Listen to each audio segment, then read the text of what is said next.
Ini mah keren banget nih.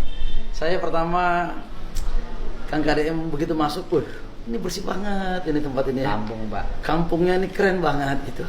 Kita datang silaturahim, sekaligus juga terima kasih buat Kang KDM memberikan klarifikasi berkaitan itu. Bapak Tapi itu yang saya sebenarnya. Tapi yang paling penting bukan itu sebenarnya. Pada saat retreat ini, Kang KDM ini banyak memberikan inspirasi dan juga mengajarin, khususnya saya diajarkan dengan Kang KDM bagaimana tentang APBD ini nih.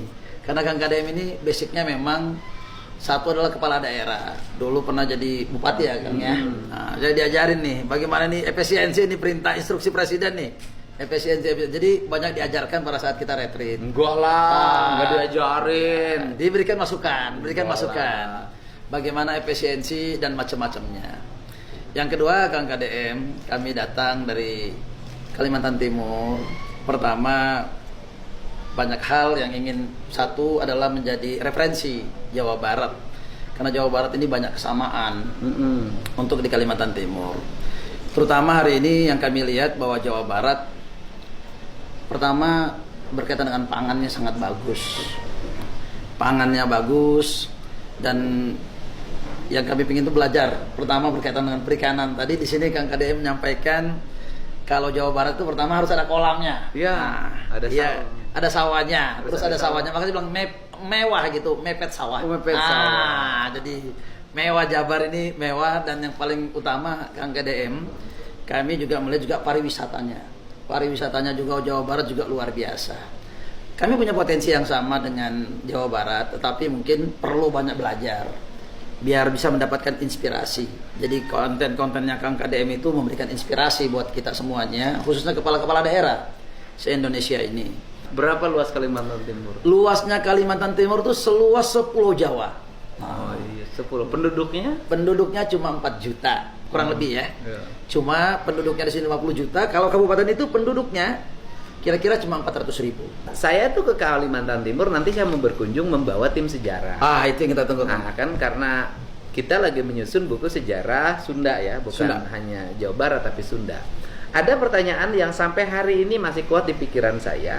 Apa hubungannya Kutai Kartanegara dengan Tarumanegara dan dengan sejarah Jawa Barat? Kan, nah saya kalau lihat bajunya tuh mirip loh, baju adat. Saudara itu. Masih Terus bersaudara. kemudian ada gamelannya tuh Sama. mirip. Sama.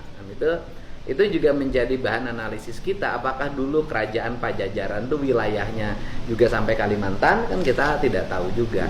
Nah kemudian apa hubungannya antara orang Sunda asli Ya. dengan orang Dayak, Pak? Ya. Karena dari sisi kulit, terus kemudian garis-garis wajah itu hampir sama. Iya. Jadi orang Dayak, orang Sunda asli misalnya yang pedalaman yang sekarang masih tersisa Baduy gitu kan, itu kan sebenarnya hampir mirip. Bentuk tubuh, wajah kan itu. Apakah dulunya apa sih, nanti biarkan itu sejarah yang menyusun. Nah kemudian yang berikutnya kan apa sih problem dari Kalimantan Timur, ngelola pertanian, ngelola perkebunan, ngelola perikanan, ngelola kelautan gitu loh, ngelola industri kreatif. Ya karena masyarakatnya sedikit, Pak. Sedikit. Masyarakat Kan? Bapak itu Kalimantan Timur tuh gini loh, Pak. Karena penghasilan tambangnya tinggi, Siap. ya kan? Dan itu menghasilkan devisa bagi negara sangat besar. Dan dana bagi hasil juga ke Kalimantan Timur mudah-mudahan ke depan makin besar. Amin. Sebenarnya orang Kalimantan Timur kan nggak usah kerja juga bisa hidup. Jangan Kang, jangan. Enggak kalau ngomong pendapatan ya Pak, kalau ngomong pendapatan negara ya. Dan kalau ngomong pendapatan negara, artinya kalau dari sisi pendapatan itu dibagikan dalam setiap rumah saja. Benar. Sebenarnya cukup. Sudah cukup. Iya. Kita Sudah kalau cukup. ngomong fair, Cukup. kalau ngomong fair, cukup. artinya hasil pendapatan dari tambang itu dikelola, kemudian dibagikan dalam bentuk gaji pada warga. Siap. Menurut saya bisa. Cukup. Karena penduduknya cuma 4 juta, Pak. Setuju Kang. 4 juta itu kalau per kepala keluarga berarti kurang lebih 1 juta kepala keluarga. Ya.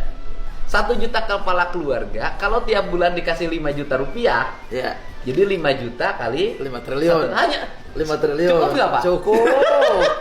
Cukup. Kemudian yang berikutnya adalah misalnya gini, Bapak kan areal pertanian. Siap. Mau nanam padi, orang Kaltimnya pasti males, Pak. Ya. Ngapain nanam padi kata orang tadi? Mana batu bara aja. Dia kerja di batu bara. Gali-gali gini juga dapat duit. Kalau begitu begini caranya Pak. Gimana Kita itu, bikin Kang? kontrak kerjasama Cocok. Nah, ini yang perlu. antara Pemprov Jabar dengan Pemprov Kaltim. Kaltim. Kita Setuju. bikin nanti di sana kampungnya orang Jawa Barat. Cocok. Kita Ini siapkan. areal pertanian. Siap. Bapak kan menuju produktivitas padi. Nanti Yes. saya bawa petani-petani yang ada di sini. Cocok, Kang. Kita bareng-bareng bikin rumah yang ada di sini Cocok. yang layak. Kita siapkan. Areal pertanian yang siap. Kita Tinggal siapkan. ngisi, kemudian Siap. tinggal bertani. Setuju. Nih, Deal.